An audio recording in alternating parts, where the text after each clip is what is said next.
এখন ঘৰতে বসবাস কৰে আমাৰ মৰমৰ নিকিতাক হয়তো পুনৰবাৰ পৰিচয় কৰাই দিয়াৰ প্ৰয়োজন নাই। এগৰাকী সুকণ্ঠী গায়িকা নিকিতা এইখন গাঁৱৰ পৰাই DY365 মজিয়াত বৰ সুন্দৰকৈ তেওঁ গীত পৰিৱেশন কৰিছিল। আজি নিকিতাৰ ঘৰখন চাওকচোন, ঘৰ বুলিবলৈ মাত্ৰ বেৰকেইখন ৰ'লগৈ, কিন্তু ভিতৰত এপতো সামগ্ৰী নাই। তেওঁলোক দীৰ্ঘ সময় আচলতে পথতে বাস কৰিবলগীয়া অৱস্থা। আমি দেখুৱাইছোঁ আচলতে নিশাৰ ভাগৰ দৃশ্য। এইটো কাৰণেই পকী ঘৰসমূহলৈ মানুহবোৰ ঘূৰি গৈছে, থকাৰ উপায়কণো উলিয়াই লৈছে। কিন্তু কেঁচা ঘৰবোৰ আচবাবটো নাই, থকাৰ উপযোগী হৈ থকা নাই। আৰু পৰিৱেশটো চাওকচোন, এই পুতি গন্ধময় পৰিৱেশত মানুহে থাকেই বা কিদৰে। এই অঞ্চলসমূহত আচলতে অকণমান সুস্বাস্থ্যকৰ পৰিৱেশৰ কাৰণে, সুস্বাস্থ্যৰ কাৰণে এটা কিবা ব্যৱস্থা গ্ৰহণ কৰিব লাগে। ইয়াৰ লোকসকলে পৰ্যাপ্ত সা সুবিধা লাভ কৰিছে নে তাৰ তদন্ত হ'ব লাগে। আচলতে একাংশ ঠাইলৈ বহু দল সংগঠন নামি আহিছে, বহু আচলতে তেওঁলোকে সুবিধাখিনি কৰি দিছে, কিন্তু বহু ঠাইলৈ এইদৰে মানুহ আহিব পৰা অৱস্থা এতিয়াও হৈ উঠা নাই, য'ত ঘৰবোৰলৈকে এই পৰ্যন্ত মানুহ ঘৰৰ গৰাকী ঘূৰি অহা নাই। পশুধন যিকেইটা ৰৈছেগৈ সেইকেইটাও এতিয়া আলিৰ মূৰতেই ৰৈছে, ঘৰখনলৈ আহিবলৈ কোনো বাট পথ সিহঁতৰো নাই। নিকিতা, তোমালোকৰ খবৰ ল'বলৈ আহিছোঁ আচলতে, আৰু ঘৰখন দেখাৰ পিছত তোমাৰ মুখখনলৈ চাবই পৰা নাই মই। কেনেকৈ পাৰ কৰিলা কোৱাচোন এইকেইটা দিন? বহুত কষ্ট হৈছিল। প্ৰথম যেতিয়া পানী আহিছিলে বহুত দিগদাৰ হৈছিল, যিহেতু গম নোপোৱাকৈ পানীটো পটককৈ আহি গ'ল। আগতে নহয় বানপানী দেখিছানে কেতিয়াবা? নাই। ঘৰত কেতিয়াও পানী সোমোৱা নাই? হয়, কেতিয়াও কোনোদিনে পানী হোৱাই নাই ইয়াত। মানে পটককৈ হোৱাৰ বাবে বহুত দিগদাৰ হৈছিলে। আৰু কেনেকৈ গম পালে যে পানী আহি আছে? কোনোবা খবৰ দিছিল নেকি আপোনালোকক? এই আমাৰ ওচৰৰ মানে এনেকৈ ল'ৰাবিলাকে খুব চিঞৰ বাখৰ কৰিছে আৰু পানী আহিছে বুলি। পানী আহিছে। আমি গমেই নাপাওঁ, তেতিয়া খুব বেছি 8:30 বাজিছিলে। যেতিয়া মানে গাড়ীবিলাক থ'বলৈ গৈছে আৰু তেতিয়া মানে চিঞৰি গৈছে আজি এনেকৈ পানী আহিছে দিয়া, সাৱধান হওক বুলি। আমি তেতিয়াই আচৰিত খাইছোঁ, পানী হৈছে তেতিয়াহে আমি হেৰি হৈছোঁ আৰু মানে ঘৰৰ বস্তু কিবা সামগ্ৰী বচাব পাৰিলেনে? একো বচাব নোৱাৰিলোঁ। ইমানে তীব্ৰ বেগত আহিলে মানে কথমপি মানে বাচিছোঁ আৰু একোকে। খাদ্য সামগ্ৰী কিবা আহিছে নে আপোনালোকৰ ওচৰলৈ? খাদ্য সামগ্ৰী আহিছে দেই, যথেষ্ট আহিছে। প্ৰায় 3-4 দিনমানৰ পিছৰ পৰা আহিছে আৰু মানে আহিছে। সেইটো ঘৰখনত দুৱাৰলৈকে খিৰিকীলৈকে পানীয়ে লৈ গুচি গ'ল। কেনেকৈ সজাব ঘৰখন, কি কৰিব কওকচোন? তাকে আৰু চৰকাৰে যদি আমাক অকণমান চাই আৰু। এনে বহু পৰিয়াল আচলতে, নিকিতাৰ মই কৈছোঁ, নিকিতাৰ পৰিচয় আমাৰ দৰ্শকসকলৰ কাৰণে নিষ্প্ৰয়োজন। সুকণ্ঠী গায়িকা, এইখন ঘৰৰ পৰাই নিকিতাই ওলাই গৈছিল DY365 মজিয়াত। দীৰ্ঘ সময় তেওঁ উৰুষা পৰ্যায়ৰ সুৰত গীত পৰিৱেশন কৰিছিল। আৰু এনে বহু কেঁচা খেৰী ঘৰ, যিবিলাক ঘৰ সমুলঞ্চে উটুৱাই লৈ গ'ল, সেই মানুহখিনিক হৃদয় কিছু ব্যক্তিৰ আচলতে সহায় সাৰথিৰ প্ৰয়োজন। বহু লোক আহিছে, যথেষ্ট দল সংগঠনে সহায় সহযোগিতা আগবঢ়াইছে। এইকেইটা দিন নহয়, অনাগত 10টা বছৰলৈ এইসকল লোকে আচলতে মূৰ দাঙি থিয় হ'ব যে পাৰিব, তাৰ সম্ভাৱনা কিন্তু ক্ষীণ। কাৰণ একো সামগ্ৰীয়ে ঘৰখনত নাই। বিলাসিতা বুলিবলৈ একোৱেই নাছিল, কিন্তু ঘৰখনত যি দুই এপদ সামগ্ৰী আছিল, সেই সামগ্ৰীসমূহ আচলতে বছৰ ধৰি পুঁজি জমাই সেই পুঁজিৰে তেওঁলোকে ক্ৰয় কৰিছিল, যিসমূহ সামগ্ৰী ইতিমধ্যে বানে উটুৱাই লৈ গ'ল। এতিয়াও চাওকচোন, এইটো পৰিৱেশত বাৰু থকাৰ পৰিৱেশ হৈ আছেনে কেনেবাকৈ? পুতি গন্ধময় পৰিৱেশ, দুৰ্গন্ধ চৌদিশে। তাতেই কিন্তু তেওঁলোকে ভেটিটো এৰি কলৈ যায়, সেই সূত্ৰে আকৌ আহি মূৰটো গুজি সেইখন ঘৰতে সোমাইছেহি। কিন্তু ঘৰখনত থকাৰ পৰিৱেশ নাই, আচবাব পত্ৰ নাই। দিনৰ ভাগত দেখুৱাইছোঁ আচলতে, কোনো ব্যক্তিয়ে বেডশ্বীট, বেড কভাৰবিলাক আগবঢ়াই দিছে। এজন ব্যক্তি বেড কভাৰখন লৈ প্ৰশ্ন কৰিছে আমাকে, বেড কভাৰখন পালোঁ, কিন্তু পাৰিম ক'ত? বিচনাখনেই যে নাই, তুচক এখনো নাই। সেই পৰিৱেশত এসকল লোকে কিমান দিনলৈ বস্তু ক্ৰয় কৰিব নোৱাৰাকৈ থাকিব লাগিব, কিমান দিনলৈ সেই বস্তুবোৰ গোটাবলৈ তেওঁলোকে কষ্ট কৰিব লাগিব, সেই বিষয়টো ভালদৰে চাওক। আচলতে এই ঠাইসমূহলৈ নাহিলে এই অনুভৱটো আপোনাৰ কেতিয়াও নহয়, এইসকল লোকে কিদৰে জীয়াটো ভুগিছে আজি, আৰু এই জীয়াটো ভোগা এই অৱস্থাটো কিমান দীঘলীয়া হ'ব। সেয়ে সমগ্ৰ বিষয়বস্তু আমি আমাৰ কেমেৰাত আবদ্ধ কৰি পোনপটীয়াকৈ আপোনালোকলৈ আনিবলৈ চেষ্টা কৰিছোঁ। পথছোৱাকে সাৰথি কৰি 10-5টা দিন পাৰ কৰাৰ পিছত ঘৰখনলৈ উভতি আহিছে। ঘৰখন শূন্য এতিয়া, নতুনকৈ আকৌ আৰম্ভ কৰিব লাগিব। কিন্তু এই ঠাইডোখৰত দেখিছোঁ বহু লোকৰ ঘৰ সমুলঞ্চে শেষ হৈ গ'ল। কি হোৱাটো বিচাৰে এতিয়া, কি কৰাটো বিচাৰে? আমি ভাবোঁ এতিয়া প্ৰথমে পৰিৱেশটো ঠিক কৰিব লাগিব আমাৰ। ইমান দুৰ্গন্ধ, ৰাইজৰ বেমাৰ আজাৰ হৈছে, জনসাধাৰণৰ বেমাৰ আজাৰ হৈছে। আৰু এইখিনিতে যদি বিভিন্ন চিকিৎসকৰ দল ঘূৰিছে যদি পৰ্যাপ্ত বুলি ক'ব নোৱাৰি, তথাপিতো মানুহৰ খজুৱতি হৈছে, বিভিন্ন ঠাইত মানে ধৰক জ্বৰ হৈছে, অন্যান্য কিবাকিবি হৈছে। ঠিক তেনেকৈ ভাবিছোঁ সেইসকলক যদি মানে তেনেকৈ ভাল চিকিৎসা দিব পৰা যায়, নিশ্চয় মানুহ যদি জন থাকিলে ধন থাকিব, ঠিক তেনেকুৱা কথা। যদি এই জনেই নাথাকে তেতিয়াহ'লে আমিনো ক'ত থাকিম? তেনেকুৱা লাগিছে এতিয়া। পশুধন গাঁওখনৰ কিমান কি নোহোৱা হ'ল বা আপোনালোকৰ আছিলনে? আছিলে, আমাৰো আছিলে। আমি যেতিয়া পানী আহিছে আমি পশুধনখিনি আমি মুকলি কৰি দিলোঁ। ক'ত যায় যাওক, অন্ততঃ এৰালত মানে খুটিতে মৰিব নালাগে তেনেকৈ আমি পঠাই দিলোঁ। কিন্তু এতিয়া দেখিছোঁ পশু মানে ঘৰলৈ ঘূৰি অহা নাই। অথচ বুজি পাইছোঁ যে সিহঁতে মানে নাই, পৃথিৱীত নাই, গুচি গৈছে, তেনেকুৱা কথা। কাৰণ আমি পশুৰ লগতে মানে জড়িত, আমাৰ এনেকুৱাবিলাকে আমি গাঁৱলীয়া মানে যিহেতু আমি পশুধন থাকিবই লাগিব আমাৰ। সেইবিলাকে ধৰক আমাৰ গৃহিণীসকলে তাৰ পৰাই কিবা উপাৰ্জন কৰে, আমিও যদি কিবা এটা কৰোঁ তাত সামান্য বিশেষ নহয়। গতিকে আমি সেইখিনিৰ লগতে আমি কৃষি কৰ্মৰ লগতো জড়িত। পথাৰখন ৰ'লগৈনে? নৰল, পথাৰখন নৰল। পথাৰ আমি খেতি শেষ কৰিছিলোঁ। মই প্ৰায় 13 বিঘামান খেতি কৰিছিলোঁ, আৰু তাৰপিছত সেইখিনি নিজে কৰিছিলোঁ। আচলতে মানুহ যদিও আছিলে, নিজে মানে আগত গৈ নিজে ট্ৰেক্টৰ চলাই নিজে কৰিছিলোঁ। তেনেকৈ খুব দুখ লাগিলে যেতিয়া শেষ হৈ গৈছে পথাৰখিনি, যেতিয়া আজি 9-10 দিন ওলোৱা নাই। তাৰপিছত গম পাইছোঁ যে পথাৰ কি হ'ব, পৰিস্থিতি কি হ'ব। গতিকে দ্বিতীয়বাৰ ৰোৱাৰ এতিয়াও সময় আছে, হ'লেও যিটো মানে আমাৰ মনত মানে উৎসাহ আছিলে, সেই উৎসাহ একেবাৰে কমি গৈছে। কঠীয়া নাই, কঠীয়া নথকা দুখতে আমি ইয়াতে এতিয়া ক'ৰ পৰা বিচাৰি নিম, তেনেকুৱা কথা। আৰু মানুহো পাবলৈ নাই তেনে লগত লগ দিবৰ কাৰণে, তেনেকুৱা নিচিনা হৈছে কথাটো। দুৰ্বিষহ জীৱন আচলতে এটা প্ৰলয়ংকৰী নিশা। সেই নিশাটোৰ পিছত, সেই ভয়ংকৰ নিশাটোৰ পিছত এতিয়া সেই সপোনৰ পৰা এতিয়া সকলো লোক ওলাই আহিব পৰা নাই। জানোচা আকৌ সেই দিনটো ঘূৰি আহে, জানোচা সেই নিশাৰ দৰে আকৌ বানপানীয়ে কোবাই যায় অঞ্চলটো, তাৰ ভয়তে ত্ৰস্তমান। কিন্তু এতিয়াও এই ঠাইসমূহত আচলতে পৰ্যাপ্ত সুবিধা মানুহখিনিয়ে পোৱা নাই। হয়, বহুত দল সংগঠন আহিছেও, হয়, সুবিধা সহায় আগবঢ়াইছে, হয়, কিন্তু পৰ্যাপ্ত নহয়। কাৰণ ঠাইসমূহলৈ আহিলে গম পোৱা যায় প্ৰতিগন্ধময় পৰিৱেশ, বিশেষকৈ উৎকট গোন্ধত থাকিব নোৱাৰা অৱস্থা, প্ৰদূষিত হৈ পৰিছে ইয়াৰ বায়ু। সেইসমূহ নিষ্কাশনৰ ব্যৱস্থা প্ৰশাসনে কিন্তু কৰিবই লাগিব। অন্যথা কিন্তু তেখেতে কোৱাৰ দৰে জন থাকিলেহে ধন থাকিব। ইয়াত বহুকেইজন লোকৰ মৃত্যু ঘটিল। আমাৰ গাঁৱৰ, অৱশ্যে আমাৰ গাঁও নহয়, কাষৰ যিখন গাঁও আছিলে তাৰ 4জন মৃত্যু হৈছে।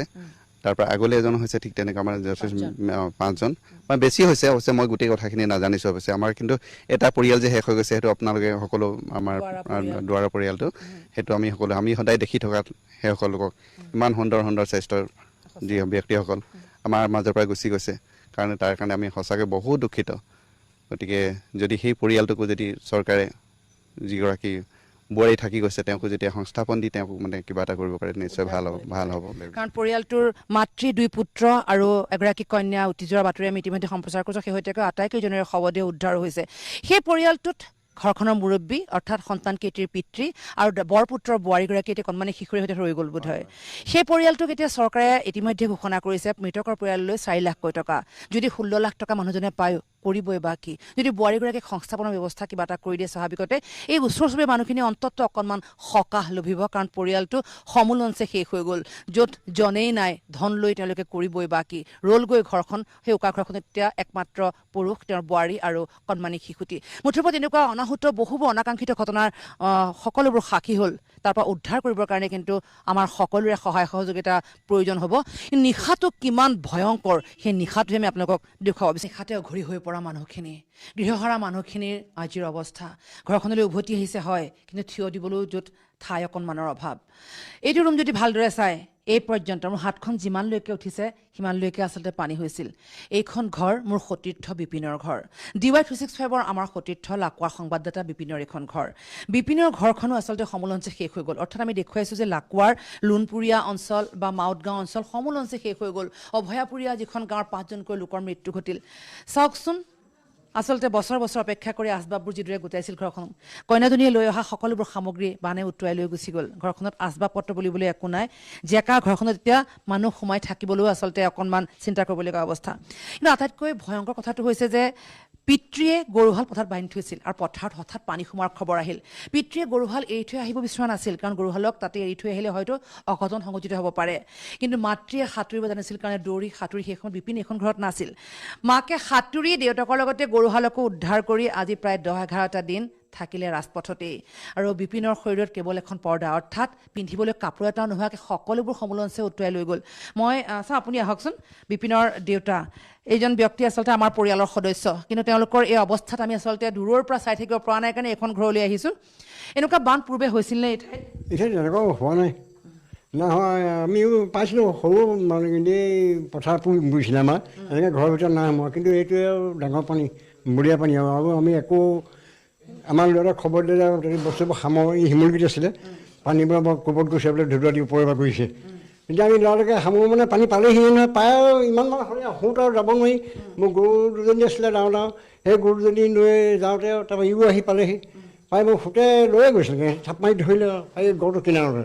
তাতে যেনে গড় পোৱালোৱাৰ পৰাই আমি তাতে বন্দী হৈ তলোঁ 4 দিন একো খাবলৈ বোলে নাই কোনে কি কৰিব দিব তাৰপৰা মানুহজনী আহি পিনি আৰু সাঁতুৰি মেলি আহি এইবোৰ চালে যে সোমাব নোৱাৰি ভিতৰত ভীষণ পানী আৰু তাৰপৰা গড়তে আমি থাকিলোঁ 7 দিন তাৰপৰা 7 দিনৰ পিছত অকণমান থমিলে তেতিয়া আৰু আমি ওপৰমহললৈ আহিলোঁ যেনে তেনে আহি আৰু বাচি আছোঁ আৰু মোৰ ঢেৰ বস্তু গ'ল একো বস্তুৱে সামৰিব নাপালোঁ মোৰ পাছবুক চাছবুক কথাকাণ্ড কাগজ পত্ৰ একোৱেই নাই আৰু পেঞ্চন বুক তাৰপৰা এইবোৰ ভাঙি চিঙি চব পৰি ল'ৰাটো কাটিলোঁ এইবোৰ অটাওঁতে ভৰি এবাৰ আহোঁতে ইয়ালৈ ইমান লাগে পলস এইবোৰ ঘৰখন অকণমান মুকলি হৈছেগৈ কিন্তু এটা কথা এইখিনিতে কৈ থওঁ যে মানুহৰ মহানুভৱতা চাওকচোন ওপৰ ফ্ল'ৰত এটা সুবিধা আছিল থকাৰ কিন্তু গাঁওখনৰ বিভিন্ন প্ৰান্তৰ মানুহ যিখিনি মানুহে ঘৰ বাৰী হেৰুৱালে সকলোখিনি এক প্ৰকাৰ অধিগ্ৰহণ কৰিলে ওপৰ মহল এতিয়া তেওঁলোকে ঘৰখনৰ মালিক হোৱা স্বত্তেও কিন্তু এই বোকা বালিৰ মাজতে এতিয়া পাৰ কৰিবলগীয়া অৱস্থাৰ কাৰণে মানুহখিনি ক'লৈ উলিয়াই পঠিয়ায় তেওঁলোক গৃহহাৰা হৈ পৰিল সেই লোকসকলে এক প্ৰকাৰ ওপৰ মহলটো অধিগ্ৰহণ কৰাৰ কাৰণে এই ভগা চগা আচবাব পত্ৰবোৰ লৈ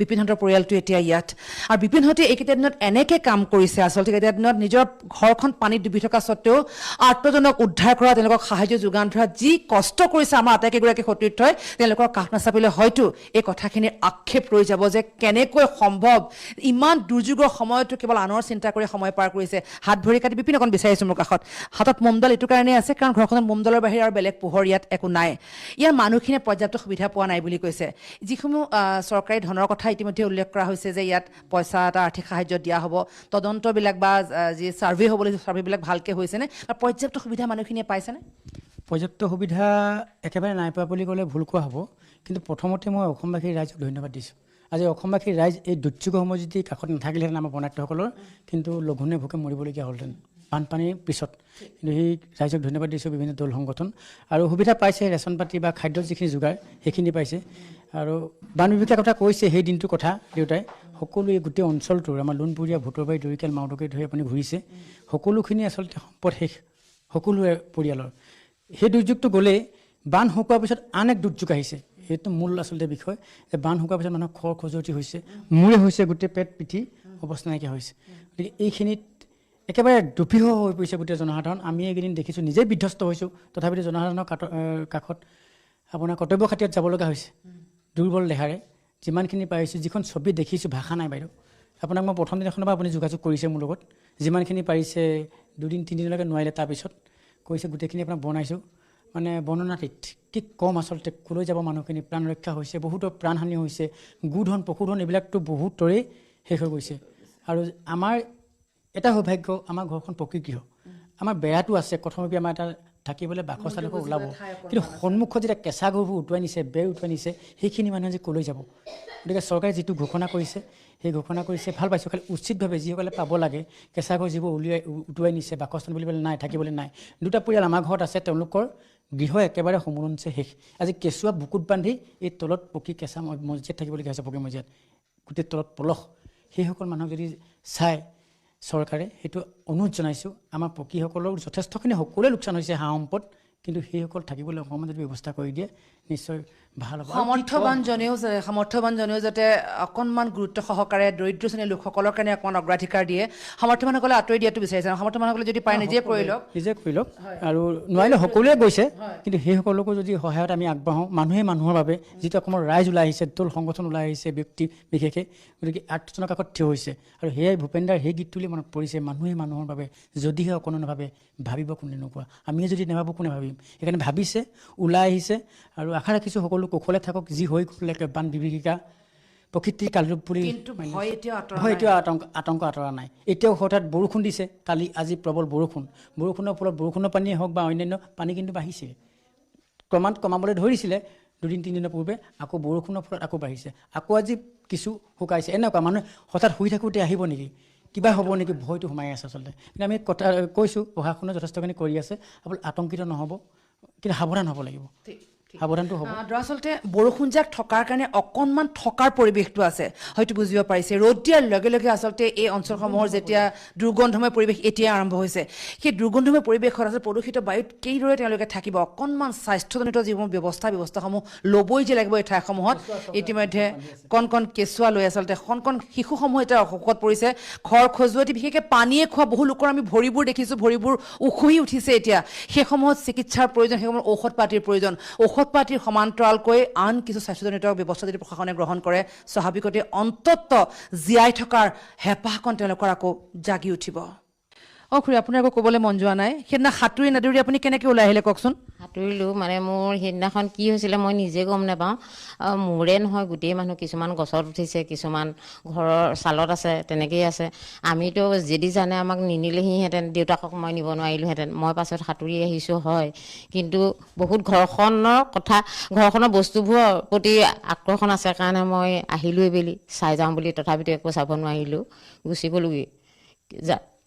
যদি সোনকালে পানীটো নাহি দেৰিকৈ আহিলেহেঁতেন আমাকতো সময়তেই লৈ গ'লেহেঁতেন, তেতিয়াই ভাল আছিলে।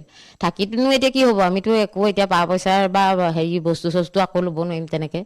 কিমান যুগ লাগিব ঠিক নাই, ল'ৰাহঁতেও ল'ব পাৰিব নাই, আগত কিমান দিনৰ পৰা গোটাইছিলে সেইকেইটা, তাকো চব শেষ হ'ল। আমাৰে নহয় সকলোৰে হৈছে, বৰ দুখৰ কথা। এপদ সামগ্ৰী ক্ৰয় কৰোঁতে কিমান সময় লাগে এই মানুহখিনিক আমি জানো। প্ৰত্যেকগৰাকী ব্যক্তিয়ে আচলতে ফ্ৰিজটো কিনিবলৈ 1 বছৰ অপেক্ষা কৰে, এটা ষ্টীল আলমিৰা কিনিবলৈ 2 বছৰ অপেক্ষা কৰে, অৰ্থাৎ 2 বছৰৰ পইচা সাঁচি তেওঁলোকে একো বস্তু ক্ৰয় কৰি ঘৰখন অন্ততঃ নিজৰ প্ৰয়োজনীয় সামগ্ৰীখিনিৰে ভৰাই সজাই লৈছিলহে মাত্ৰ। সকলোবোৰ সমূলঞ্চে শেষ হৈ যোৱাৰ পিছত স্বাভাৱিকতে প্ৰশ্ন উদ্ৰেক ঘটিব, পাৰিমনে আকৌ সেইখন ঘৰ সজাবলৈ সেইদৰে। ইয়াত মানুহে ইচ্ছা গ'লে বস্তু ক্ৰয় কৰিব নোৱাৰে। এটা বস্তু ক্ৰয় কৰিবৰ কাৰণে সপোন ৰচে, সেই সপোনবিলাক প্ৰায় দিঠক হ'বলৈ আৰম্ভ কৰিছিলহে, সমূলঞ্চে সকলোবোৰ শেষ হৈ গ'ল। আকৌ সেই সপোন দেখিবনে? সেই সপোন দেখিবলৈ, সেই ঘৰখন পৰিপূৰ্ণ হ'বলৈ, গৃহহাৰা মানুহখিনিক আকৌ ঘৰখনলৈ ঘূৰাই আনিবলৈ কিন্তু আপোনালোকৰ সহায় সহযোগিতাৰ প্ৰয়োজন হ'ব।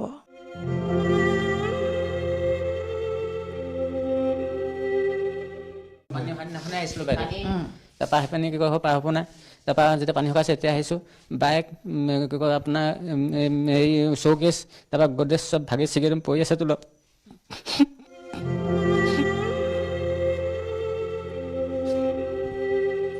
মোৰ প্ৰশ্ন কৰিবলগীয়া একো নাই। প্ৰতি ঘৰ লোকৰ ঘৰলৈ যদি আপুনি যায় এনেকুৱা এটা পৰিৱেশেই পাব, নিমহমহ এটা পৰিৱেশ, চকুত চকুলো, অযুত সপোন চকুৰ সন্মুখতে শেষ হৈ গ'ল। তাৰপাছত এই মানুহখিনিয়ে উদ্ধাৰ পায় কেনেকৈ, আনকে সহায় কৰি মানে নিজৰ ঘৰখনে সজাব। আচলতে বাইকখনো উটি গ'ল নহয়, বাইকখন উঠি গৈছিলে বাইদেউ, নাম খুব পাইছোগৈ। বোৱাৰীজনী আজি ঘৰলৈ উভতি আহিছে, পিতৃ হেৰুৱা বোৱাৰীজনী। ঘৰখন নাছিল সেইদিনাখন, তেওঁৰ পিতৃৰ বিয়োগৰ কাৰণে মাতৃগৃহলৈ গৈছিল, আজি উভতি আহিছে শূন্য ঘৰখনত। সুধিবই বা কাক কিনো হৈছিল সেইদিনা। সকলোবোৰ ভয়ংকৰ দৃশ্য চকুৰ সন্মুখত। নিজৰ বস্তুবোৰ আছে নাই লগত অনা বস্তুবোৰ?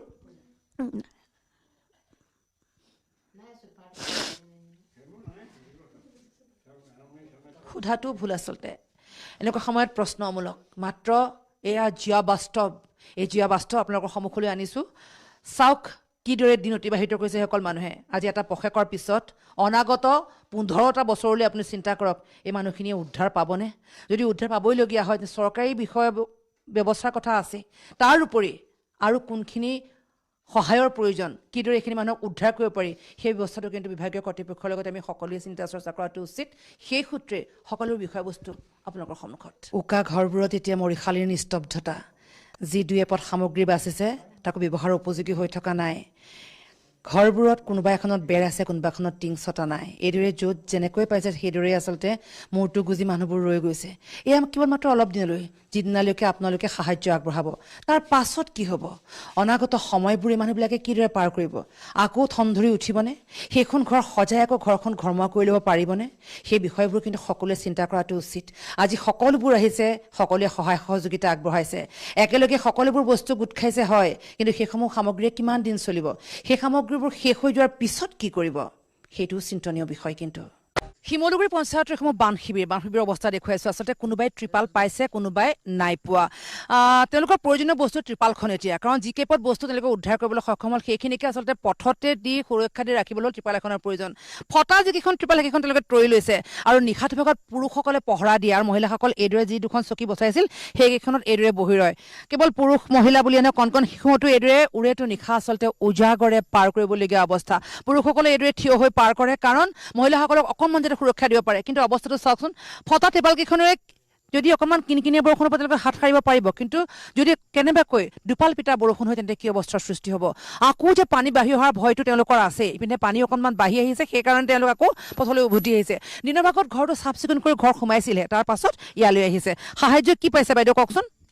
সাহাৰ্য মানে আমি যথেষ্টখিনি পাইছোঁ। সেইখিনি পাইছোঁ আৰু হেৰিখিনি পোৱাখিনি খোৱা বোৱা অসুবিধা হোৱা নাই তাৰপিছত টিপাল এইবিলাক হেৰি হৈছে দিগদাৰ হৈছে পোৱা নাই ৰন্ধা বঢ়া ক'ত কেনেকৈ কৰিছে ৰন্ধা বঢ়া আমি সেইডোখৰতে কৰোঁ জুইতে খৰি হেৰি কৰি ৰাস্তাৰ ওপৰতে ঘৰত গেছ চেছবোৰ বাচি থাকিলে নে সেইবোৰ নাই চব পানীৰ তলত এতিয়া তাৰমানে কি হ'ল নজ্বলে আপোনাৰ গেছ বাৰ্ণাৰবিলাক বেয়া হৈ গ'ল ডুবি গ'ল ঘৰত পলস আছে পলস আছিলে এৱাঠো আছিলে পলস ইয়াত হাজিৰা কৰা বা এনেকুৱা বনোৱা মানুহ পোৱা যায় নে কাম বন কৰিবলৈ কাম বন কৰিবলৈ নাই তেওঁলোকো হেৰি হ'ল এতিয়া চবৰে একে অৱস্থা আচলতে কোন কাৰ ওপৰত নিৰ্ভৰ কৰিব যিসকল লোকে আচলতে সহায় সহযোগিতা আগবঢ়ালেহেঁতেন বা দিন হাজিৰা কৰিলেহেঁতেন তেওঁলোকো এতিয়া পানীৰ তলত সকলোৱে আচলতে না জল না থল অৱস্থা নিজৰ ঘৰখন পুনৰ আগৰ অৱস্থালৈ ঘূৰাই আনিবলৈ অৱশ্যে ঘৰটোত আচবাব পত্ৰ বুলিবলৈ একোৱে নাই কিন্তু চাফ চিকুণ কৰি ঘৰমুৱা হ'বলৈ যথেষ্ট সময়ৰ প্ৰয়োজন হ'ব কাৰণ এতিয়া বনোৱা সজোৱা বুলিবলৈ একো নাই আৰু তেওঁলোকেও যি কেইপদ সামগ্ৰী উদ্ধাৰ কৰিছিল তাকো বচাবলৈ এতিয়া এখন ফটা ত্ৰিপালৰ তলত সকলোৱে এইদৰে আশ্ৰয় লৈছে পুৰুষসকলে দিনটো এইদৰে পহৰা দিয়ে আৰু মহিলাসকলে এইদৰে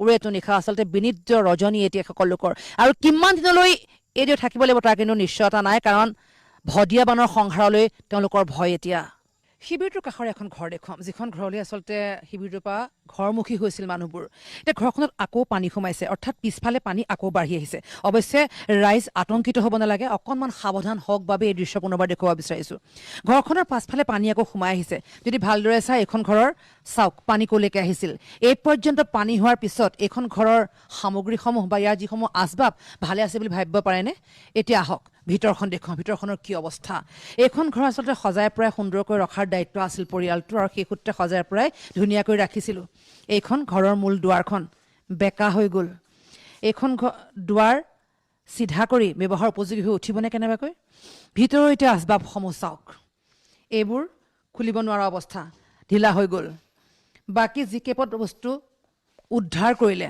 বা বচাব পাৰিলে সেই কেইপদ বস্তু সামৰিছে এনেকৈ এয়া সাহায্য সামগ্ৰী এই চাউলখিনি সাঁচি ওপৰত ৰখাৰ ব্যৱস্থা কৰিছে থাকিবলৈ বুলি ঘৰখনতে এইকেইটাই মাত্ৰ সামগ্ৰী বা সম্পদ বিচনাকেইখন যিকেইখন ৰ'লে গৈ টুচক দুখন শুকুৱাই লৈছিলহে মাত্ৰ কিন্তু ওপৰত পাৰিবলৈ বেড কভাৰ বা বেডশ্বীটৰ ব্যৱস্থা এতিয়া এখন ঘৰত নাই পাছফালখন অকণমান দেখুৱাওঁ য'ত মানুহখিনি আতংকিত মানুহখিনি বুলি ক'লেও ভুলকৈ কোৱা হ'ব কেইদিনমান আগতে ঘৰৰ মুৰব্বীজনৰ মৃত্যু হৈছে মহিলাগৰাকী একমাত্ৰ ছোৱালীজনীৰ সৈতে এখন ঘৰত বসবাস কৰে আৰু কেও কিছু নাই পৰিয়ালটোৰ তাৰ পাছত এইখন ঘৰৰ অৱস্থা চাওক পাছফালে পানী সোমোৱাক লৈ এতিয়া তেওঁলোক আতংকিত পুনৰবাৰ কৈছোঁ আতংকিত নহ'ব অকণমান সাৱধান হওক এই অঞ্চলটো অৰ্থাৎ শিমলুগুৰি বা নাজিৰাৰ পৰা অঞ্চলটো দৰিকা আৰু দিচাঙে চুই গৈছে দৰিকা দিচাঙৰ পানী বাঢ়ি অহাৰ লগে লগে কিন্তু আকৌ যে আগৰ ঘটনা হ'ব তাৰ বাবে লোকসকল আতংকিত হৈছে সেই সাৱধান সূত্ৰে তেওঁলোকে এই ব্যৱস্থাখিনি গ্ৰহণ কৰিছে বিদ্যুৎ অকণমান যদি আগবাঢ়ি আহা দিনৰ ভাগত শুকাইছিল সেই সূত্ৰে তেওঁলোক ঘৰলৈ বুলি উভতি আহিছিল আৰু এতিয়া লাহে লাহে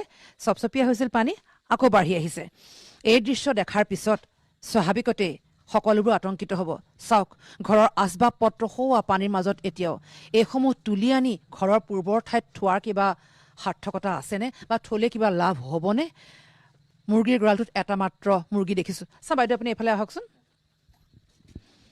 কি সামগ্ৰী শেষ হৈ গ'ল বা কি ৰ'ল কওকচোন ৰ'বলৈ বুলি মানে একোৱেই নাই ধান চাউল আপোনাৰ সেই ভঁৰাল খালী হৈ আছে কুকুৰা সেইটোহে বাচিলে বাকী নাবাচিলে আৰু ড্ৰেছিং আছিলে আপোনাৰ চৌকেছ আৰু এটা মানে হেৰি আছিলে বক্স আনলা আছিলে এইবোৰ লেপটপ চক এইবোৰ চবেই শেষ একোৱেই বাকী নাই আৰু ৰিলিফৰ বস্তু পাইছে নাই ৰিলিফৰ বস্তু পাইছোঁ বাৰু দুই এটা নাই পোৱা বুলি ক'লে ভুল হ'ব বাৰু কিন্তু যেনেকৈ দিব লাগে বাৰু সেনেকৈ নাই দিয়া বাৰু এতিয়া বাৰু ৰিলিফৰ বস্তুৱে চলি আছোঁ বাৰু আমাৰ ধান চাউল সকলো শেষেই খেতি বাতি কৰিছিলোঁ এইবোৰ আমাৰ ওচৰবোৰে মাটি আমাৰ এইবোৰ এতিয়া ৰোৱাও মাৰিলে কঠীয়াও মাৰিলে চবেই শেষ আমাৰ বাকী নাই আৰু বেলেগ এতিয়া মাত্ৰ জীয়াই আছোঁ আমি মানুহকেইটাই আৰু আচলতে নিজ চকুৰে নেদেখিলে অনুভৱ কৰিব নোৱাৰে কিদৰে জীয়াই থাকিব এই মানুহখিনি পথাৰখন অকণমান শুৱনি হৈছিল ৰোৱা শেষ কৰিছিল মাত্ৰ সকলোবোৰ ধাহিম হৈ শেষ কৰি পেলালে ঘৰখনত এতিয়া একোৱে নোহোৱা হ'ল কাৰ মুখলৈ চাই জীয়াই থাকে তাৰ পাছতো জীয়াই থকাৰ এটা চিন্তাত তেওঁলোকে তাৰণাত এই সামগ্ৰীসমূহ বচাবলৈ চেষ্টা কৰিছে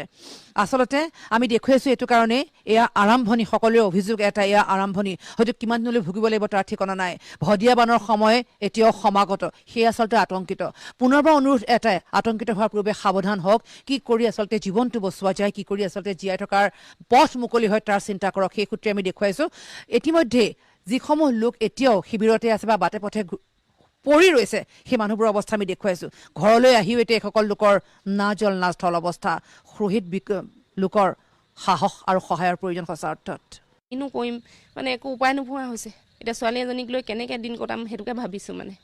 মানুহজনৰ চিকিৎসা কিমান দিন কৰিলে? চিকিৎসা বেছি দিন নহ'ল মানে গম নাপালোঁ নাই মানুহজনৰ যে লিভাৰ চিৰচিছ হৈছে। পাছত মানে লাষ্ট পৰ্যায়তহে গম পোৱা হৈছে যে লিভাৰ চিৰচিছ হৈছে। তেওঁ কি কৰিছিলে? তেওঁ এনেই খেতি বাতি কৰিছিলে আপোনাৰ, বেলেগ নোৱাৰে বাৰু, খেতি বাতিয়ে কৰিছিলে তেওঁ, হাজিৰা চাজিৰা কৰে আৰু। এতিয়া মানে উপায় নোহোৱা হৈছে আৰু কেনেকৈ চলিম কি কৰিম চব শেষ হৈ গ'ল মানে, একো বাকী নাই। আকৌ এতিয়া পানী আহিছে, যি দুই এপদ বস্তু বাচি আছে সেয়াও এতিয়া আমি উলিয়াবলৈ মানে মোৰ দেহাটোও ঠিক নাই, গা ভাল নাইকিয়া। আজি মই চেলাইন লৈ আহিছোঁ, মানে কেনেকৈ কি কৰিম মই ভাবিয়ে পোৱা নাই মানে। প্ৰত্যেকগৰাকী ব্যক্তিৰ সেই একেই কথা, আচলতে ঘৰ চাফা কৰি সকলো এতিয়া অসুস্থ হৈ পৰিছে। ঘৰখন চাফা কৰি থাকিব পৰা ব্যৱস্থা অকণমান কৰি লৈছিলহে মাত্ৰ, আকৌ কিনকিনীয়া বৰষুণ এতিয়া, আৰু সেয়ে হয়তো ৰাইজসকল সকলো আতংকিত হৈছে। পুনৰবাৰ অনুৰোধ একেটাই, আচলতে এই বিপৰ্যয়ৰ সন্মুখীন যিহেতু হৈছে, নিজকে সাৱধানতা বজাই ৰাখি কিদৰে আচলতে জীৱনটো বচাব পাৰি, কিদৰে জীয়াই থকাৰ পথ মুকলি কৰিব পাৰি, তাৰ চিন্তাত যাতে সকলোবোৰ লাগি পৰে আৰু সঁচা অৰ্থত এই মুহূৰ্তত হৃদয় ব্যক্তিৰ প্ৰয়োজন, যিয়ে সকলো লোকক সাহস দি আগবঢ়াই লৈ যাব। পানীত কিবা এটা পৰাৰ শব্দ পালো, হয়তো পানী যে বাঢ়ি আহিছে প্ৰমাণ। গৰু ছাগলীবিলাকৰ কি হ'ল ঘৰৰ? গৰু ছাগলীবিলাক মই এতিয়াই আনিছো খৰ ধৰকে বাইদেউ, ইয়াত মানে বান্ধি থৈছো, এতিয়া বান্ধি থৈছো ইয়াত আনি পিনে। এই মাত্ৰ খেতি পথাৰ একোৱে নাই বাইদেউ, একোৱে নাই। এআঁঠুৰ ওপৰত পলস, পুৰা খেতি শেষ কৰিছিলো মই, 13 বিঘা মাটি ৰুই শেষ কৰিছিলো। 13 বিঘা মাটি এতিয়া মোৰ একোৱে নাই মানে, আৰু ঘৰতো চাউল তাউল একো নাই, চব মানে পানীয়ে ডুবি খাই গ'ল লগালগ। 15 মিনিটৰ ভিতৰত ঘৰৰ ভিতৰত ইমানখিনি পানী হৈছে। ভঁৰালটো বাচিলে মোৰ ভাগৰ, কিন্তু মোৰ কিনাৰ ঘৰ নাই, তেওঁলোকক ডুবি থাকিলে। কিমানটা পৰিয়াল আছিলে আপোনালোকৰ গাঁওখনত? কিমানটা পৰিয়াল মানে আমাৰ গাঁওখনৰ যথেষ্ট পৰিয়াল আছে, 300মান পৰিয়াল আছে নেকি। আটাইখিনি এটাও বাকী নাই। কিন্তু আমি যিমানখিনি দেখিছো বা এইকেইদিন যে আপোনালোকৰ নৱনিৰ্বাচিত বিধায়ক, নতুন বিধায়ক যথেষ্টখিনি সহায় কৰিছে, সুবিধাবিলাক কিয় আপোনালোকলৈ অহা নাই বুলি ভাবে, নে আহিছে? আমাৰ সদায় নাই অহা। ভাত আমি 2 দিন পাইছোঁ, এদিন কণীয়ে দিলে আৰু এদিন আমাক মানে মাংস দিব বুলি ক'লে, কিন্তু আমাৰ এইডোখৰত নিদিলে। এই আগলৈ গ'লগৈ যোৱাকালি, তাৰপিছত আমি নাপালোঁ। তাৰপৰা আগত এনেই চিৰা তিয়া কিবা কিবি দিছে আৰু, চিৰা আৰু গুড় দিছিলে। এদিন তেওঁ নিজে আহি পিনে, মই নাপালোঁ সেইদিনা, মই মানে বেলেগ এফালে গৈছিলোঁ। বাকী সিমানেই দেখিছোঁ আৰু, বেলেগ দেখা নাই মই। বাকী অন্যহে ৰিলিফ দিছে।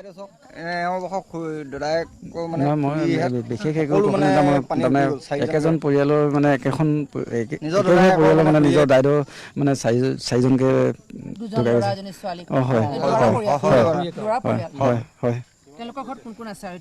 এতিয়া সেই দাইদেউ আছে, মোৰ নিজৰ দাইদেউ হয়, তাৰপিছত আকৌ মানে বোৱাৰী আছে। হয়, হয়। টুটুমণি দুৱাৰাৰ শেহতীয়াকৈ খবৰ পাইছে, আমি উল্লেখ কৰিছোঁ এইটো পৰিয়াল, তেওঁলোকৰ আচলতে অঙহী বঙহী সকলোবোৰ। অভিশপ্ত 19 জুলাই, সেই মহাপ্ৰলয়ৰ নিশা কোনে কাক হেৰুৱালে, কোন পিতৃহাৰা হ'ল, কোন মাতৃহাৰা হ'ল, কোনে সৰ্বস্ব হেৰুৱালে, তাৰপাছতো এতিয়া জীয়াই থকাৰ কাৰণত সকলো লোকে এইদৰে ৰাজপথত নিশাৰ ভাগত পৰি ৰৈছে। এতিয়াও আমি উল্লেখ কৰিছোঁ কিনকিনীয়া বৰষুণ, সেই বৰষুণকো নেওচি আচলতে জীয়াই থকা মানুহকেইটাৰ দ্বাৰা জীয়াই থাকিব পাৰে তাৰ চেষ্টা তেওঁলোক অটল। কিন্তু ঠায়ে ঠায়ে অৱশ্যে এইটো হয়, অভিযোগ উঠিছে কিছু কিছু ঠাইত অৱশ্যে সাহায্য পাইছে, কিছু কিছু ঠাইত সাহায্য পোৱা নাই।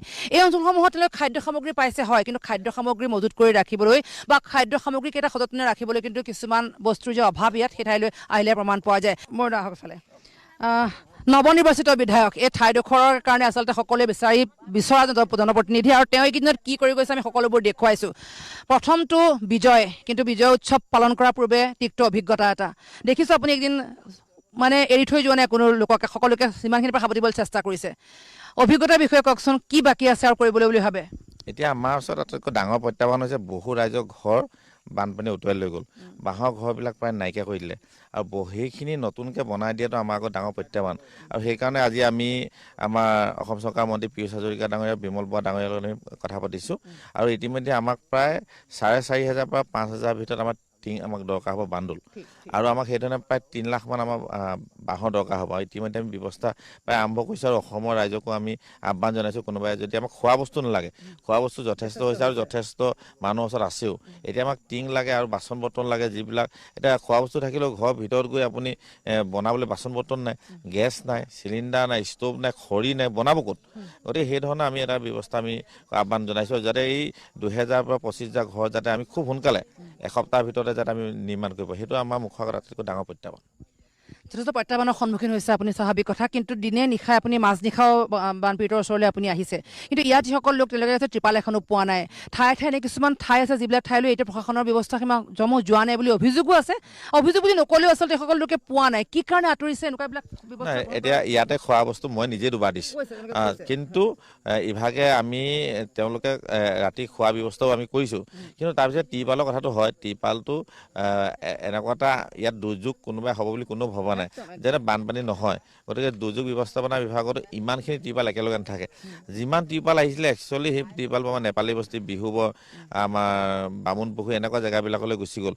আনিছে কিন্তু কম আনিছে, যিমান পাব লাগিছিলে হয়তো ত্ৰিপাল পোৱা নাই। সেইটো আমি একেষাৰেও নকওঁ, ক'ৰবাত ক'ৰবাত থাকিও গৈছে, সেইটো আমি মানে অস্বীকাৰ নকৰোঁ।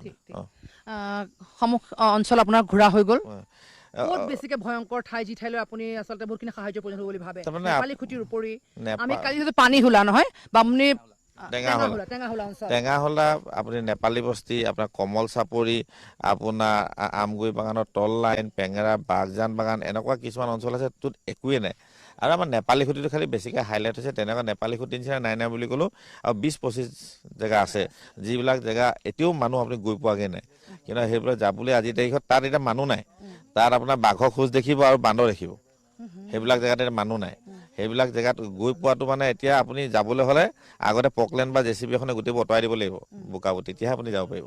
এনেকুৱা এটা অৱস্থা হৈ আছে। কি এক ভয়ংকৰ সত্যৰ সন্মুখীন হৈছোঁ আমি সকলোবোৰ আচলতে। এতিয়া সেই ঠাইসমূহত মানুহ নাই, ঘৰ বাৰী শেষ হৈ গৈছে, যথেষ্ট পুঁজিৰ প্ৰয়োজন হ'ব। আৰু চৰকাৰী পক্ষৰ পৰা যি 15,000 টকা, সেয়া জানো পৰ্যাপ্ত হ'ব? কেতিয়াও নহয়। এই 15,000 টকাটো আচলতে মাননীয় মুখ্যমন্ত্ৰী মহোদয় যিখিনি মানুহ এতিয়া আমাৰ কেম্পত আছে, সেই কেম্পত থকা মানুহখিনিক তেওঁ যাতে 15,000 টকা ঘৰটোৰ ভিতৰত যাবলৈ বাচন বৰ্তনকেইটা কিনি ল'ব পাৰে। মানুহটো ঘৰটোৰ ভিতৰত সোমাবলৈ তুলি এখনটো লাগিব শুবলৈ, সেই ব্যৱস্থাটোৱে কৰি দিছে। আৰু খুব কম সময়ৰ ভিতৰত মাননীয় মুখ্যমন্ত্ৰীয়ে মহোদয়ে কৈছে যে আমি 1 লাখৰ বা 1.5 লাখৰ ভিতৰত যিমানখিনি পইচা দিব পাৰে খুব কম সময়ৰ ভিতৰত দিয়া ব্যৱস্থাটো তেওঁ কৰিছে, যাতে মানুহখিনি যিখিনি অনিষ্ট হৈছে সেই অনিষ্ট কোনো সীমা নাই। সেইটোতো আৰু মানুহৰ মানে ঘৰৰ ভিতৰত একো বস্তু নাই বুলিয়ে ক'ব পাৰি। চকী টেবুলৰ পৰা, বিচনাৰ পৰা, আলমাৰীৰ পৰা, কিতাপ পত্ৰৰ পৰা, ল'ৰা ছোৱালী তাৰমানে চাৰ্টিফিকেটৰ পৰা একোৱেই নাই। কোনোবাই নিজৰ জীয়েকৰ কাৰণে কাপোৰ এযোৰ থৈছিলে, কোনোবাই সোণৰ গহনা এটা বনাই থৈছিলে, কোনোবাই নিজৰ বিয়া পাতিম বুলি কিবা এটা থৈছিলে, একো বস্তু নাইকিয়া কৰি থৈ গৈছে। গৰু ছাগলী সেইবোৰতো নায়েই, গাহৰি কিমান উটি গ'ল এইটো হিচাপ নাই। গতিকে তেনেকুৱা এটা আমাৰ মানে ৰাইজৰ যি এটা দুখ, সেইটো আমি এতিয়া মানে কল্পনা কৰিব নোৱাৰে দূৰত থাকি। ইয়াৰ ওচৰত থাকি যিসকল ভুক্তভোগী তেওঁহে বুজি পায়। আমি এতিয়া নিজে, মই এতিয়া এই ৰাতি মই এতিয়া ৰাতিও ঘূৰি ফুৰিছোঁ যে ক'ৰবাত নহয় ক'ৰবাত আমাৰ ৰাইজ মানে হেৰিয়ত আছে, ৰৈ গৈছে নি। গতিকে যি নহওক আমি যিমান পাৰোঁ চেষ্টা কৰিছোঁ। আৰু আমি খুব আন্তৰিকতাৰে মাননীয় মুখ্যমন্ত্ৰী মহোদয় অহা 3 তাৰিখে আহিব। নাজিৰাবাসীক আকৌ নতুনকৈ আমি নাজিৰা সমষ্টিটো গঢ় দিব লাগিব।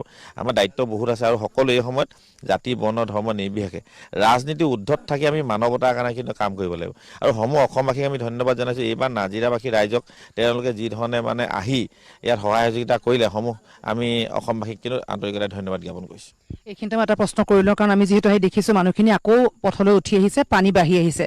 দৰিকা, দিচাং, দিখৌ তিনিখনে আচলতে সমগ্ৰ অঞ্চল ঘেৰি আছে। এতিয়া কথা হৈছে হোৱাট নেক্সট, পৰৱৰ্তী কি হ'ব? হয়তো সকলোৱে ভয় সোমাইছে, পথবোৰ খোল খাই আহিলে, এয়া আৰম্ভণিহে, কিন্তু ভদিয়া বানৰ এতিয়াও বাকী আছে।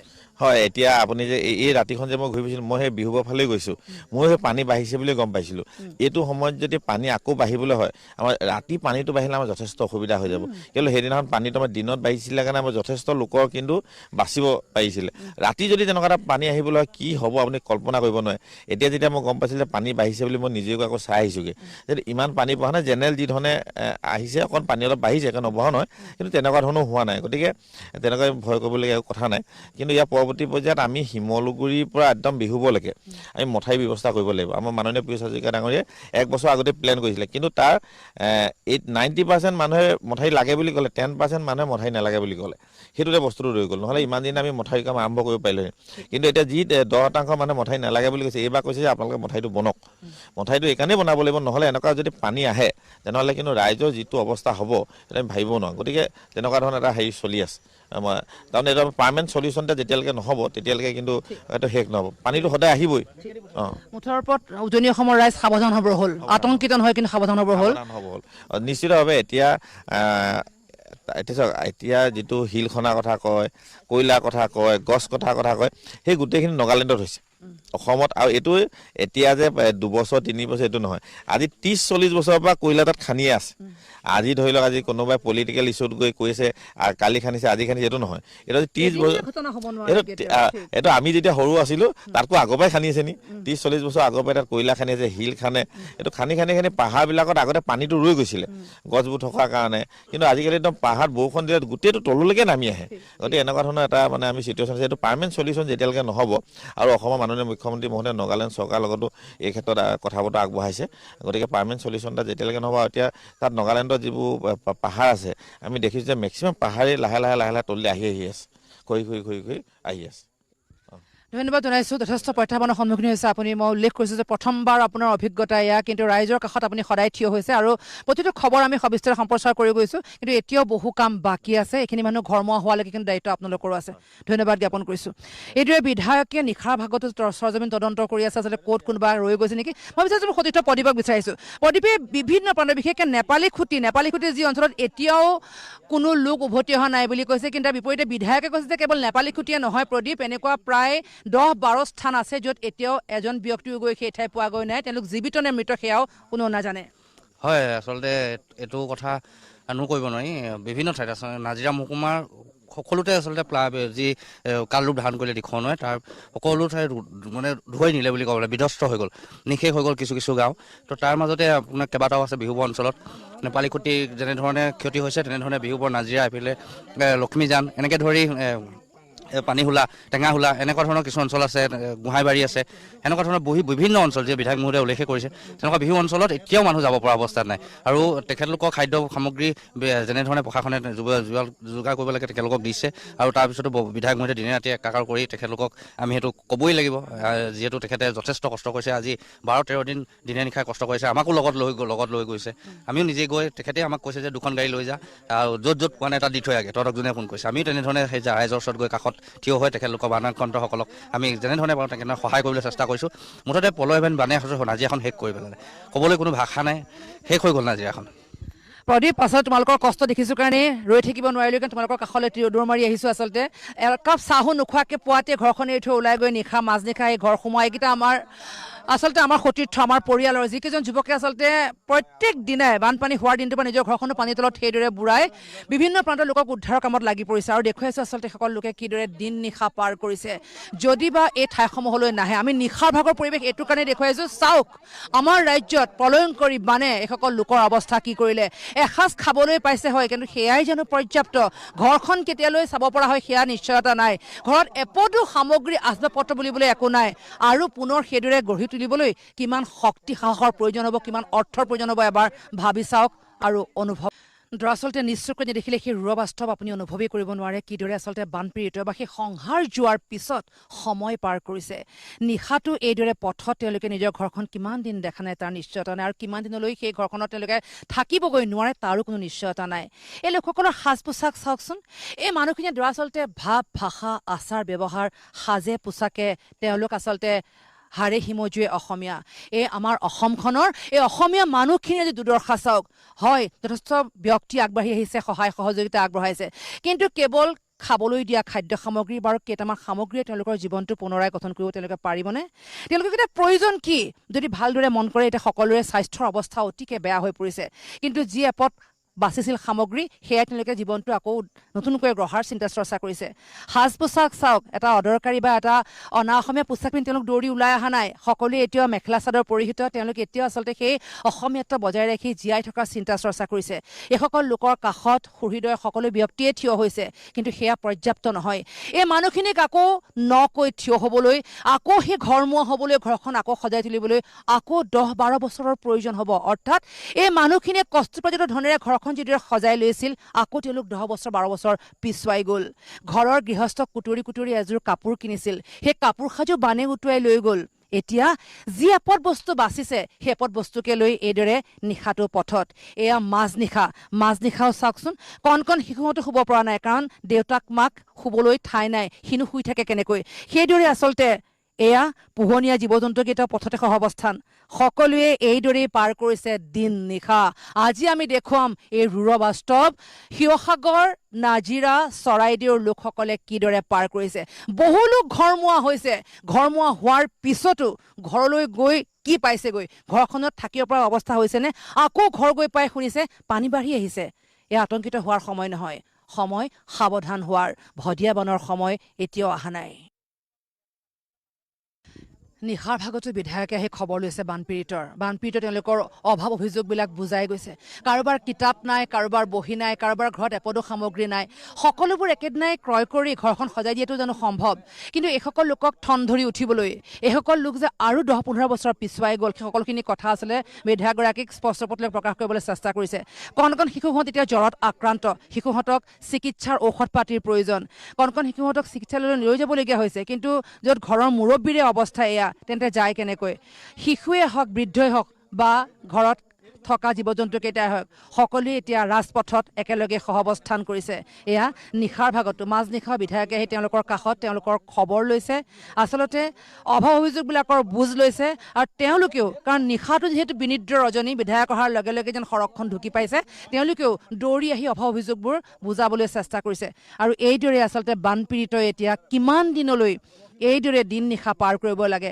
সকলোৱে আচলতে কৃষক খেতি বাতি কৰি পথাৰখন শুৱনি কৰি ঘৰমুৱা হৈছিলহে তাৰপিছত পলয়ন কৰি বানে এতিয়া খেতিৰ একাঠু ওপৰলৈকে পলসে বুঢ়াই পেলোৱাত সেই পথাৰখন আকৌ সেউজীয়া কৰাৰ চেষ্টা তেওঁলোকে কৰিব নোৱাৰো বুলিয়ে উল্লেখ কৰিছে কিন্তু বিধায়কে তেওঁলোকৰ সেই সমস্যাসমূহ কিদৰে সমাধান কৰিব কোনবিলাক সমস্যাক অগ্ৰাধিকাৰ দিব তাকে লৈ নিশাৰ ভাগতো এইদৰে এয়া আলোচনা চলিছে মই দেখিছোঁ নাজিৰাত বিধায়কগৰাকী কিন্তু বানপীড়িতৰ কাষত থিয় হোৱা দেখিছোঁ আজিও তোমালোকৰ কাষ পালেহি সহায় সহযোগিতা চৰকাৰীভাৱে পাইছানে নিশ্চয় পাইছোঁ বাইদেউ প্ৰায়খিনি মানে যিখিনি লাগতিয়াল যাৱতীয় বস্তু প্ৰায়খিনি পাইছোঁ কিন্তু মানুহখিনি অভাৱ যথেষ্টখিনি আছে হয় হয় বিধায়কে নিজে অৱগত কৰিছে হয় হয় কিয় আহি পোৱা নাই বুলি ভাবা মানে আপোনাৰ ধৰক মানে গোটেইখিনি সামগ্ৰী অঞ্চল বহুতখিনি আপোনাৰ বহুলভাৱে বিস্তৃত হৈছেতো সেই গতিকে হয়তো তেখেতৰ অলপ আৰু প্ৰায়খিনি মানে যিদিনাখন আমাৰ ধৰক বানপানী হৈছিলে সেইদিনাখন মই গুৱাহাটীত আমাৰ আহি পাইছিলেহি প্ৰায়খিনি বস্তু দিছিলেহি এইটো নাই বুলি ক'লেও ভুল হ'ব আৰু প্ৰায় মোৰ দেউতাৰো আজি প্ৰায় 1.5 বছৰমানৰ পৰা কিছু গুৰুতৰ ৰোগত আক্ৰান্ত হৈ আছে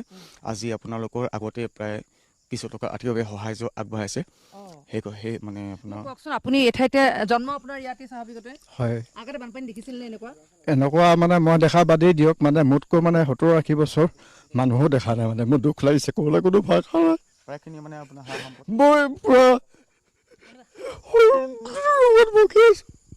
মানে পাপাৰ অলপ জয়কৰ দুখত আপুনি মই আপোনাক নকওঁ নাকান্দিব বুলি জানো আপোনালোকৰ চকুলো কিদৰে বৈছে সেয়া হয়তো বুজোৱাৰ প্ৰয়োজন নাই কি সুধিম আচলতে এনেই আৱেগিক এনেকুৱা মুহূৰ্তবিলাকত তেওঁলোকক প্ৰশ্ন সুধিবলগীয়া একো নাই সৰ্বোচ্চ হেৰুৱাইছে অকল মই বুলিয়ে নহয় গোটেই অঞ্চলৰ গোটেই মানুহৰ চব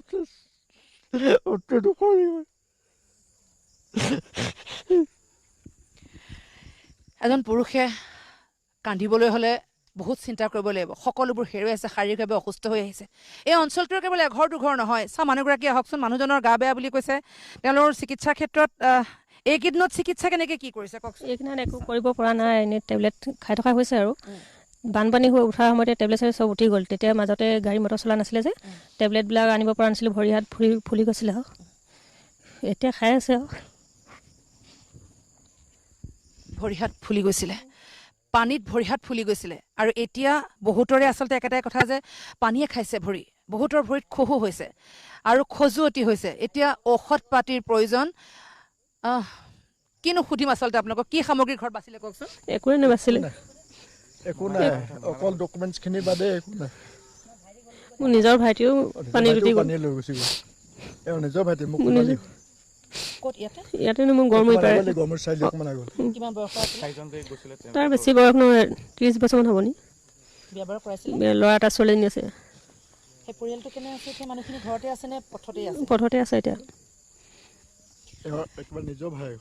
কি এক দুৰ্যোগ নামি আহিলে কি আচলতে পৰিৱেশৰ সৃষ্টি কৰিলে আৰু সেয়া হয়তো কোৱাৰ প্ৰয়োজন নাই কিন্তু এইসকল লোক কিদৰে পাৰ কৰিব জীৱনটো যদি জীৱনটো নতুনকৈ গঢ়াবলগীয়া হয় যদি সপোনবোৰ আকৌ দি থবলৈ চিন্তা কৰিবলগীয়া হয় তেন্তে কিহৰ প্ৰয়োজন হ'ব সেই কথাখিনি আচলতে আমি সকলোৱে অনুভৱ কৰাটো উচিত যিসকল সমৰ্থবান ব্যক্তি তেওঁলোকে আচলতে এনে ব্যক্তিৰ কাষ চপাটো উচিত এইসকল ব্যক্তিক আপোনাৰ মোৰ সহায়ৰ প্ৰয়োজন শক্তি সাহসৰ প্ৰয়োজন অন্যথা কিন্তু জীয়াই থাকিবলৈ পদে পদে বিপদ তেওঁলোকৰ কাৰণ ঘৰত এপদো সামগ্ৰী নাই কিছু ডকুমেণ্টছ ৰৈ গৈছে সেইখিনি বা কাক কিমান সহায় কৰে তেওঁৰ চিকিৎসাৰ যাৱতীয় কাগজ পত্ৰবোৰ ৰৈ গ'ল কিন্তু ঔষধ পাতি এটাতে বচাব নোৱাৰিলে এতিয়াও ভগৱন্তৰ ওচৰত শৰণাপন্ন হোৱাৰ বাহিৰে আন একো উপায় নাই এই বানপীড়িতৰ আপোনাৰ ঘৰটো কোনটো ঘৰত আছিলে মোৰ ঘৰটো এই তম্বুৰ পিছতে হৈছে কিমান কি আছে ঘৰত এতিয়া ঘৰত কিমান কি আছে মানে ঘৰত একো বচাবলৈ নাপালোৱে প্ৰথম পানীয়েতো উটুৱাই নিলেই এতিয়া যি এপদ বস্তু পাইছিলোঁ তাকে অকণমান সামৰি সুতৰি থৈছিলোঁ আকৌ বান অহা দেখি পটাপট ওলাই আহিবলগীয়া হৈছে পানী বাঢ়িছে ওলোৱা সময়ত ৰাস্তাত ইয়াতো প্ৰায় 10 দিন আছে পানী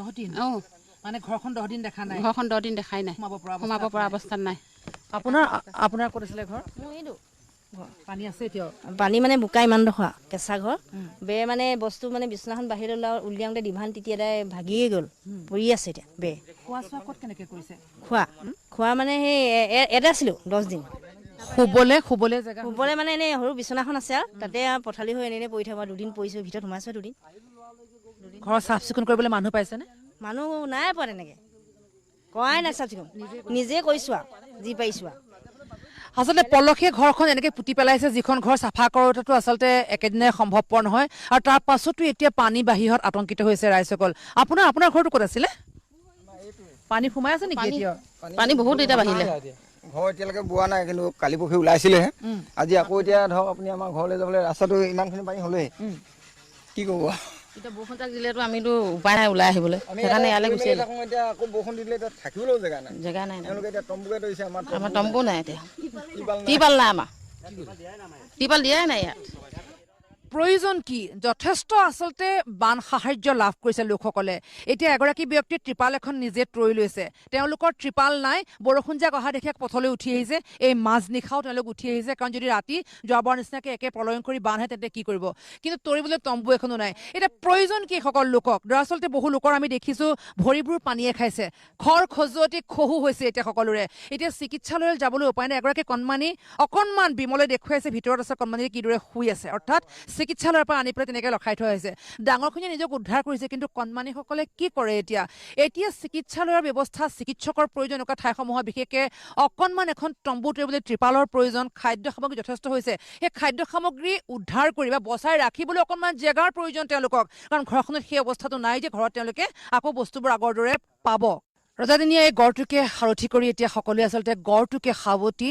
অপেক্ষা কৰিছে মাত্ৰ ভাল সময় অহাৰ ৰাজগড়টোকে সাৱটি এতিয়া সকলো কাৰণ গৃহহীন সকলোবোৰ ব্যক্তি প্ৰতিগৰাকী ব্যক্তিৰ অভাৱ অভিযোগবিলাক বুজাইছে কাৰ কথা কিমান শুনিম কাক কি বুজাম আচলতে কাৰোবাৰ ঘৰ হেৰাইছে কাৰোবাৰ আচবাব পত্ৰ হেৰাইছে কাৰোবাৰ ঘৰ বুলিবলৈ কেৱল খুটা কেইটাহে ৰৈছেগৈ কিন্তু ঘৰখনলৈ উভতি যায় কেনেকৈ সেয়ে এই তেতিয়াৰ দিনৰ ৰাজগড়টো এতিয়া পকীকৰণ কৰা হৈছিলে তাতে এতিয়া আশ্ৰয় বানপীড়িতৰ